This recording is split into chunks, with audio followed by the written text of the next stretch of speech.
बीते 2 दिनों से जिस तरह उत्तर प्रदेश के मुख्यमंत्री योगी आदित्यनाथ ने मुसलमानों के प्रति घृणास्पद बयान दिए हैं, जिसमें उन्होंने आइला मोहम्मद को लेकर या जिहादी उन्माद गजवाए हिंद और मुसलमानों को जैसे दिखोगे वैसे पिटोगे, घसीट घसीट कर पीटे जाओगे, तमाम तरह के शब्दों का इस्तेमाल किया है। उत्तर प्रदेश के मुख्यमंत्री ये भूल गए कि उन्हें एक धर्म के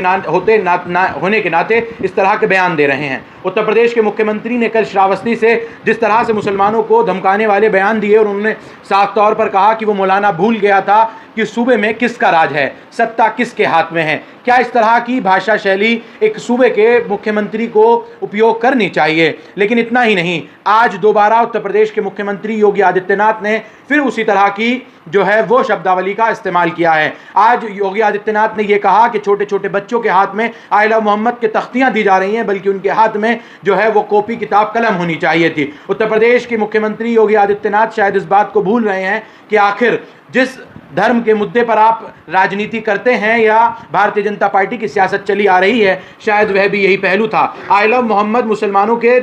ताल्लुक जो है उनका मोहम्मद सल्लल्लाहु अलैहि वसल्लम का उनके दिलों से जुड़ा हुआ मामला है। लेकिन उत्तर प्रदेश में जिस तरह का भय और डर का माहौल पिछले 2 दिन से उत्तर प्रदेश के मुख्यमंत्री की भाषा शैली से नजर आया है, उससे यह प्रतीत होता है कि जितनी भी कार्यवाही अब तक बरेली और आइला मोहम्मद के जुलूसों पर लेकर हुई है वो कहीं ना कहीं पूरी तरीके से सुनायोजित तरीके से हुई है। अब देखना होगा कि आखिर क्या एक सूबे के मुख्यमंत्री को इस तरह की भाषा शैली का इस्तेमाल करना कितना उचित है। क्या हिंदुस्तान की या मुल्क की जो तमाम विपक्षी पार्टियां हैं जो मुसलमानों का वोट हलक चीख चीख कर वोट झोली भर भर कर लेती हैं, क्या वो पूरा जो समूचा विपक्ष इस पूरे मामले में खामोश है वो अपने लब खोलेगा? चाहे उसमें मोहब्बत की दुकान खोलने वाले नेता राहुल गांधी की बात हो या फिर अखिलेश यादव की बात हो जो पीडीए की बात करते हैं, या उस तेजस्वी यादव की जो बिहार में ये कहते हैं कि दलित पिछड़ा अल्पसंख्यकों की आवाज़ हम तेज़ी से बुलंद कर रहे हैं। सवाल यही है, क्या अल्पसंख्यकों या साफ तौर पर कहा जाए हिंदुस्तान के मुसलमानों को लेकर अगर सत्ता में आसीन एक प्रदेश के मुख्यमंत्री इस तरह की भाषा शैली का उपयोग कर रहे हैं